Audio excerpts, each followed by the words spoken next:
G'day guys, and welcome to today's video. Today we're going to be looking at the Geelong versus Brisbane match that is coming up, which will probably be Geelong's biggest match for the year so far, which will be the first preliminary final at the MCG 7:50 p.m.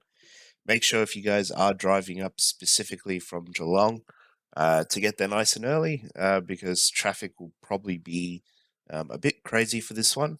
Um, Obviously, because we're playing an interstate team, it's not probably going to be as full as, say, the Geelong Collingwood game was. But there is probably still going to be a pretty decent crowd. So make sure you guys get up there nice and early to avoid the traffic. So today we're just going to be talking about the match, what needs to happen, formulate to get the win. And the topic is pretty simple. How do the Cats advance to the last dance?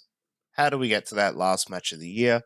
This is what we're going to be talking about right now in this video. So before we get into it, make sure you hit that like button, subscribe if you are new, and hit the little bell if you want to know when I go live with my videos. All right, so how do we get to the last dance? Well, we're going to have a range of topics that we're going to talk about um, to kind of break it down in a way that is kind of a bit more digestible for us to kind of understand these key points that I want to talk about. So we're going to try and make it as simple as we can. But regardless, I'm going to ask ourselves 4 questions in this video today. So the first one will be, what did Geelong do right versus the Pies? So just kind of like a mini analysis of what we actually did correct to win that matchup. So looking at maybe some of the key moments in the match, just kind of speaking about them briefly or in great detail. And then what we need to improve going into the prelim. So what are things that we probably didn't play that, or rather we didn't do that well in that qualifying final, or what we haven't been really been doing well throughout the year that we need to make sure that we're on top of going into the prelim. The next question is, how do the Cats beat the Lions? So the core concept of this whole video. How do we get over the top of them? So we're going to be having like a small revision on the Lions D semi-final. So kind of what Brisbane were doing to win that match there, and then what do we need to lock them out of from doing again against us to have repeated success. And then also looking at comparisons of key stats and what's our area of focus for the match. So what is it that we need to shut down again Brisbane from doing to make sure that they don't get over the top of us and do what they do really well to kind of formulate their game plan. Then the next question is, who will be on my personal watch radar? So highlighting a player that I feel like not necessarily is under the pump or under pressure to perform, but probably needs to make sure that they really have a good game in this hit out in the prelim, because otherwise a lot of questions might have to be asked about what went wrong for this player. And then match predictions. So just a simple who's going to win, by how much. Okay, so the first question, what did the Cats do right versus the Pies? So what did we do right? Well, we were able to go pressure for pressure, forcing errors in the Pies side, despite the fact that we also committed quite a few errors ourselves. You can see here in the disposal efficiencies, percentages, and efficiency inside 50s. For both teams, they were below their like seasonal averages. In this case, their home and away averages. So you can see, like, for example, the Collingwood disposal efficiency had dropped by, what is that, 0.7%, and we had dropped quite significantly actually in our disposal efficiency for this match, uh, by, what is that, like, three, oh god, math. Uh, no, it's actually more than three. It's like 4.5%, I believe. So that's quite a big drop. So we weren't really efficient with the ball, but neither were Collingwood to a degree as well. But this is kind of normal as Collingwood, especially in that kind of like whatever it was, 10, 11 game win span that they had themselves. Um, they really relied on their scrappy nature of the game, kind of getting the game to be close due to the scrappy nature of it. And that's how they've been winning a lot of their games, especially by, especially with most of their games in the home and away season in that section where they were just winning all those games in a row by, one or two goals. So, yeah, they really took the pressure onto us, but we were able to absorb it well enough to kind of stick in there, which was really good to see. So, credit to the Geelong side for being able to kind of stick in thick and obviously get the result in the end. And then the efficiencies inside 50. So you can see here Collingwood had dropped quite significantly here for this match. They dropped by 2.1%, which, for a game of football, that could be one or two um, scores that they normally are pretty effective on going inside 50 that they just didn't capitalize on, and which, in a match where it's decided by 6 points, could very well be the difference, or was the difference, I should say, in the end. And our efficiency only dropped by about 0.2%, so it's pretty good, all things considered. But in saying that, we are a team that do score quite a lot going inside 50, but don't necessarily score between the big sticks. So it is a talking point that we will need to address, and hopefully we can improve on going into the next match. So another thing I wanted to also highlight was we didn't allow the Pies to just kind of run over the top of us, especially in that last quarter when Collingwood had that opening goal to extend it to a 2-goal lead. We were able to, despite if like things weren't really going our way or areas that may have been committed, um, we were able to kind of just stick in there and just, like I said, just kind of stick with them and not really let them just kind of explode off the line and do what they want and dominate the match, which was really nice to see. So it was good that, we were able to kind of stick with them in that regard, because in the past, there definitely would have been times where Collingwood get that first goal in the fourth quarter to make it a 2-goal lead, and all of a sudden Collingwood would just go bang, bang, bang, bang, bang. We might try and come back late, but then we'd end up losing by like a few goals. So it was good to see that we were just hanging in there. Um, and we always looked to attack, which was really big, which was really good. We always looked to attack despite not really being that accurate in front of goal, kicking 11, 12.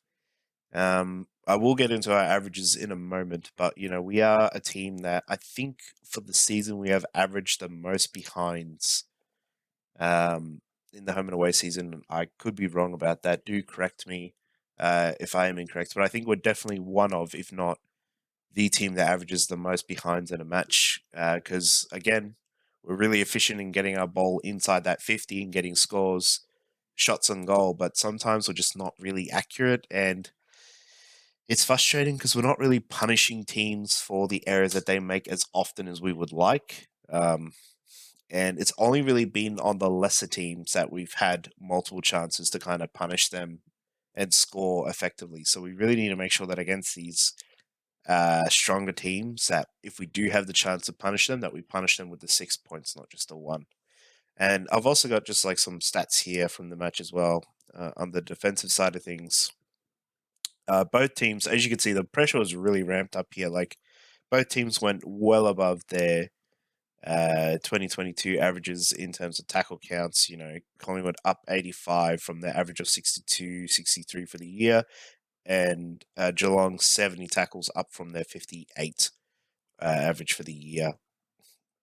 So the pressure was really ramped up. Like a lot of the time, the ball would feel like it was just kind of stuck in the midfield, and it just really came down to just kind of errors, really, and scraps here and there. The ball gets loose, someone has a free run and gets a shot on goal. So yeah, it was a very high pressure game, but we were able to kind of match that pressure, and that was ultimately the reason why we were able to stick around. Um, and then the other thing, which is probably one of the more important things that I really wanted to highlight that we really did well, as you can see, I've got some screenshots here from my latest vlog video. We stayed cool, calm, and composed in the high intense clutch time. So in that last, like you can see here, There's roughly about 90 seconds left when this play starts to happen. But just in general, those last few minutes, we were able to kind of stand up and not, like I said or mentioned in the previous slide, to not let Collingwood kind of run over the top of us. And when the going got tough, we were able to kind of just formulate a game plan and get the score that we needed to ultimately win the game. So, for example, in this first uh, picture here, obviously, just prior to this, Guthrie makes a handball to Mitch Duncan. He gets caught in a tackle. Luckily, Guthrie kind of stayed with the play, suspecting that it may have not had been a great handball. Gets it back off from Mitch, kicks it down the line to a on the run Jeremy, who manages to collect the ball. And he's under a lot of pressure here. Like you can even see in this clip, like he's about to be tackled. Like he hasn't actually kicked the ball yet, right? So he's under a lot of pressure, and despite this, he was still able to kind of put his head up, kind of look down towards the goal sides, and probably most likely saw Rowan probably at this point when he kicks the ball, probably around about like the top of the 50 or just about to run inside 50. And I suspect might have seen Holmes running in as well. Um, and he probably saw like a couple other players running in, but the point was like he could see one or maybe two targets that were clear inside 50. And with that, didn't really panic or just try to launch off the boot, was able to kind of give himself the most space he could despite the heavy pressure being applied here by the Collingwood defense, and to just kind of launch that ball inside the 50 and create like a pretty good contest. Rowan has ultimately what should have been a sitter, unfortunately drops the mark, but is able to kind of collect himself and stay with the ball. Probably gets a bit lucky that the Collingwood defender that was on Rowan or trying to chase him down here kind of slips. Obviously, you can't really see it in this frame. But yeah, gets probably a bit lucky there. Whether that would have changed the outcome to be what it was, we don't really know. But, bit of luck on our side, we'll take it. Rowan sprints for the ball, eventually gets it and kind of loses his balance again due to tiredness or whatever the factors were. But yeah, is managing to collect himself, does eventually get to this ball, can see that Holmes is here as well. Now, Rowan could have easily just like, excuse me, Rowan could have easily just like try to get this ball, run into the open goal, and just blasted himself, and either potentially miss it completely or get chased down by this Collingwood defense that was hot on his tail after Rowan manages to try and get up and try and give the ball off. But no, again, he kind of assessed the situation, knew that there probably wasn't much time left on the clock, and probably felt like he wasn't really able to kind of keep himself upright for the most part. Knew that he had the option here in Holmes. Holmes being very smart, like this was a really smart play. Holmes could probably recognize from like this point that Cameron was going to get the ball off to Rowan in the 50. So he sprints like from the top of the 50, he sprints all the way here, and he does not stop sprinting. Like Holmes, literally, I remember watching this play like live because we were obviously on the other side of the stadium. Holmes literally just sprints from the top of the 50 and is continuously sprinting until the moment he receives his ball from like 5 meters out from the goal, boots it through. He has a tank, this kid. This kid is not only quick, but he can run out of game. He's fit. So, yeah, he sprints coming in, can see Rowan's about to collect the ball, gets the handball off him, and then, yeah, Holmes, pretty simple, gets the ball, boots it through to the goal. Uh, up in the match by 6 points with, at this point, about 80 seconds to go. All we need to do here is defend, and we do manage to do that and get the win. So this is really important because, again, the Geelong of old from like, that kind of, I want to say like that 14 to 18 era Geelong. There were times during those years where we were pretty clutch in some moments, but more times than not, there were definitely times where we needed to stand up in the moment to kind of get that one or two goals to get back into the match or to get the lead or whatever the circumstances was, and we just faltered really hard. Now I know we don't we don't really want to compare the past to the present. I know Chris Scott makes a very heavy emphasis on this that the team that we were 6 months ago, 12 months ago, 18 months ago, 2, 3, 4 years ago is not the same team we are now. And therefore, it's unfair to compare a list that might be slightly or even significantly different to the list we've got now and to compare to the circumstances we had back then to now, because we are always a fresh new team. So, I don't want to compare old Geelongs to the current Geelong to the next Geelong in the next 2, 5, 10 years. But what I am saying is that this current outfit has handled these clutch moments a lot better than we have in the past, and it's really good to see. So, yeah, staying cool, calm, and composed, really important, especially going into finals, especially considering these final series, bar like one game as of this recording, have been really, really full on and exciting to watch. So, yeah, that was one moment that I wanted to highlight there. Now, moving on to the next question that we have to ask ourselves: how do the Cats beat the Lions? What is it that we need to do, right? So, first, I want to kind of point our attention to the match that had passed in the semi-final versus the D's and the Lions. So, you look at this scoreline and you think, oh yeah, Brisbane kind of just ripped them apart and got the job done. And then you look at this inside 50 efficiency count and you go, well, hang on. How did the Lions manage to kick 14-8 if they were only not even 40% efficient going inside 50, which is, quite below the average of what Brisbane are normally capable of. Like we're talking like a 9, what is that, like a 9.2%, something like that. Below their season average of efficiency inside 50, and Melbourne were actually quite above their their season average, like 5.5%. So they were a lot more efficient inside 50 than they normally are, and yet they kicked 11-13, and Brisbane was significantly low and kicked 14-8. How does that make sense? Well, one percenters.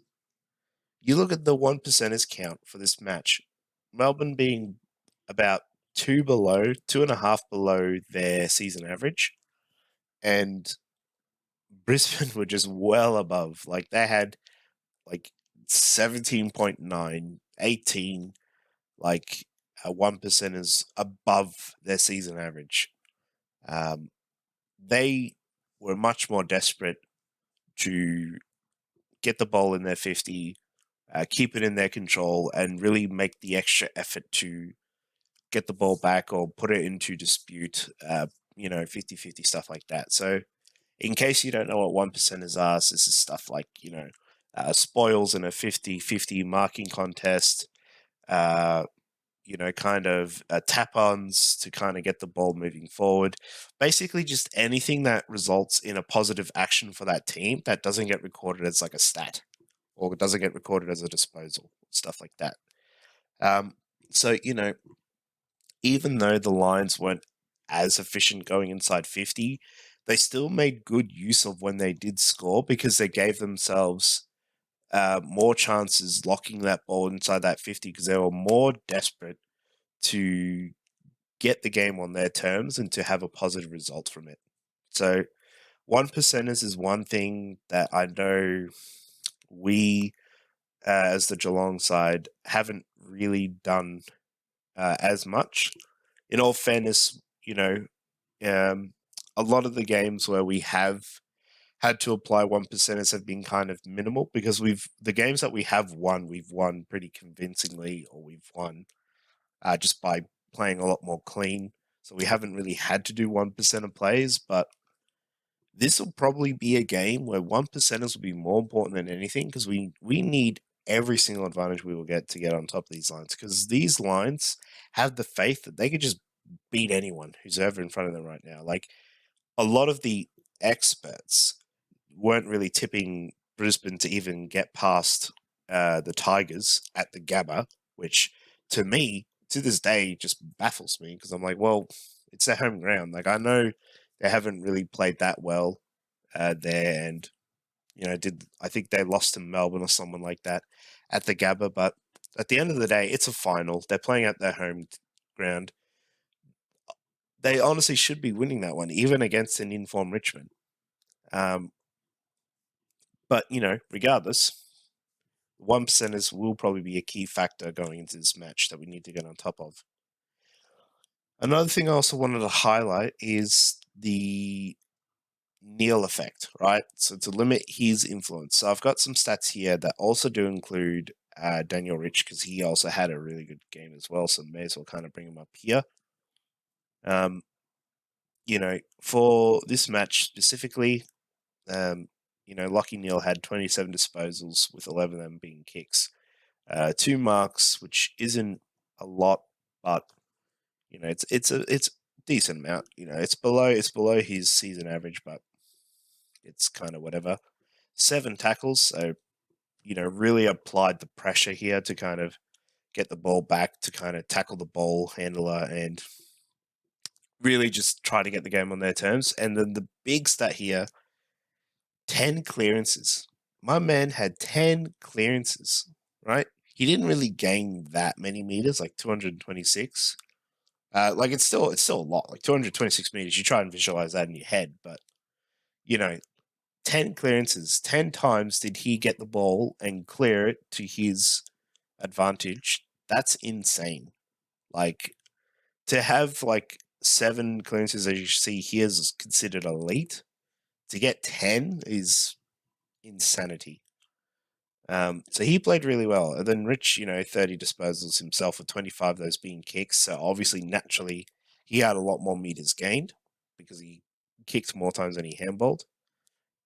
But, Lucky Neil, it's no secret that Lucky Neil is like the secret key or the secret cog to Brisbane's success when they are successful. So we really need to get on top of him, right? And kind of lock him down in this aspect. So the question is, do we go with a tagging role? Like, does O'Connor come into the match and tag Lockie Neal?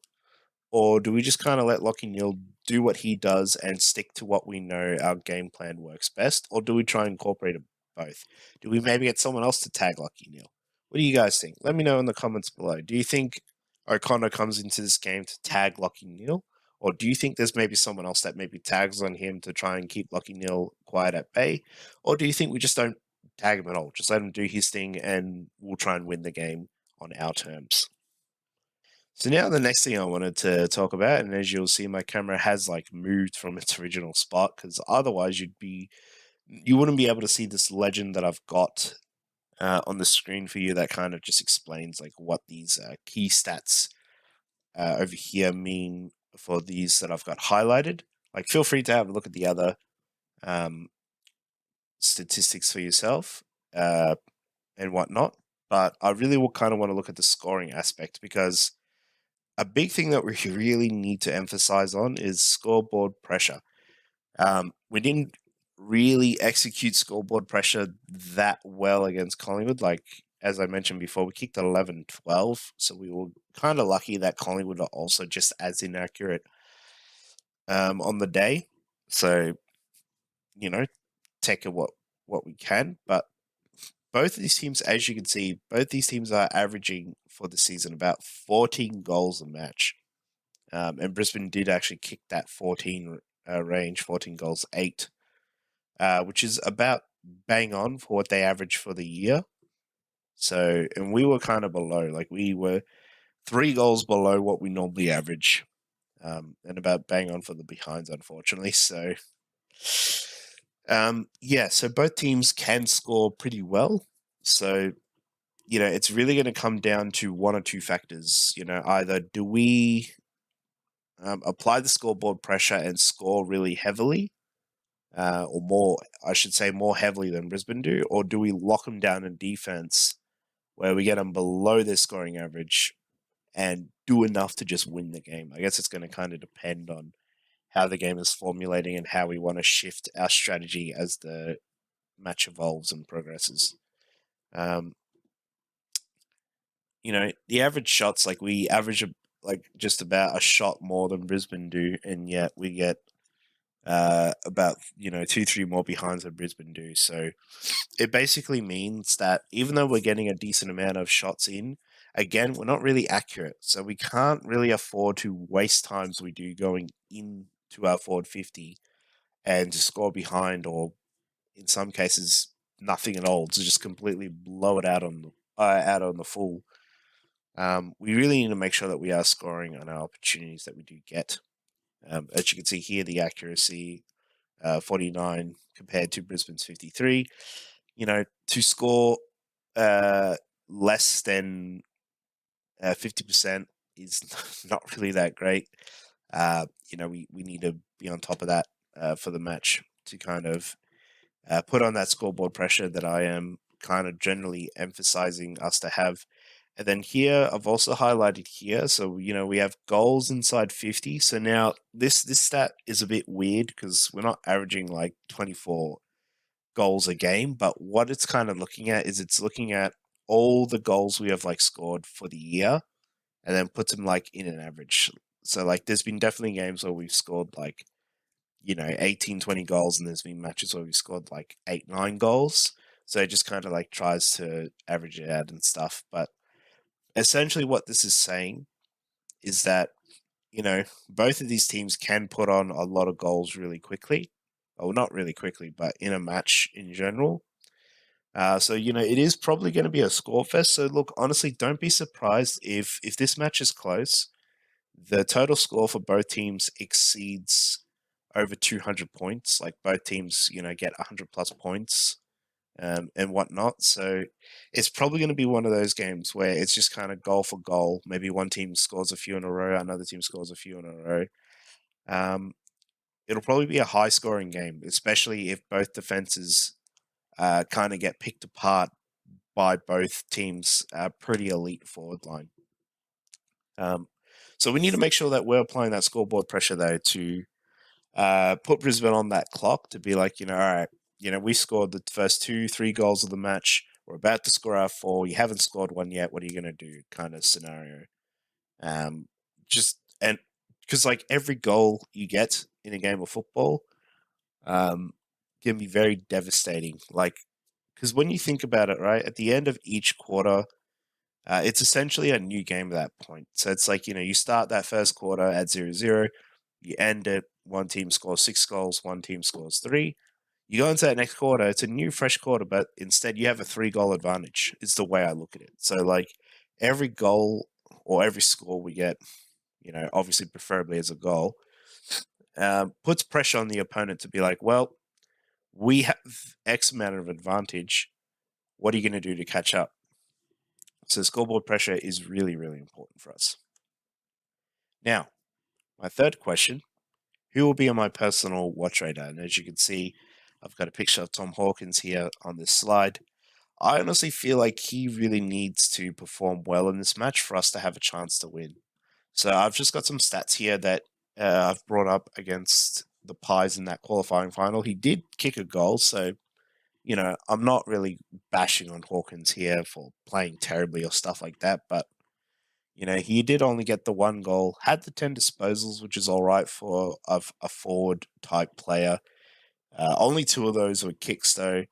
Got the 2 marks, which is pretty good. Got the 3 tackles, which is all right. Had 4 hit-outs, which is pretty good. 2 clearances, which is okay. Gained only the 63 meters, but in fairness, he only kicked the ball 2 times. And he was on the ground for 98% of the match. And AFL Fantasy, if you care about that, scored 50 points. So what I'm basically trying to say here is that he had an okay game. But Tom Hawkins can't have an okay game and expect us to win against a team like Brisbane, who are flying with confidence. Like, when you look at that last match against the Pies, really, it was down to some of our key players like Jeremy Cameron, Gary Rowan, Selwood, Guthrie was pretty good that night. Blitz halves had a pretty decent game in defense. You know, there were a lot of players that did their role or exceeded it, and that was barely enough for us to win the game. So Hawkins, all things considered, had a pretty quiet night, I thought. Like I said, he did bob up for the one goal. I think it was early on in the second quarter. But outside of that, he didn't really do much. So I'm really hoping that Hawkins kind of is able to light that fire under him and think, right, this is a chance to get into another grand final, to win another premiership medallion, and to add to his legacy. Let's not ruin this moment. I need to make sure that I'm on top of my game because, I'm not happy with how I played in the qualifying final. So I'm really hoping he gets on top of that and really shows his dominance and why he's been rated as like one of the better forwards in the comp. And then obviously being biased, my prediction, I reckon we'll get it done by 15 points. It'll probably be a close match, like I said, going backwards and forwards.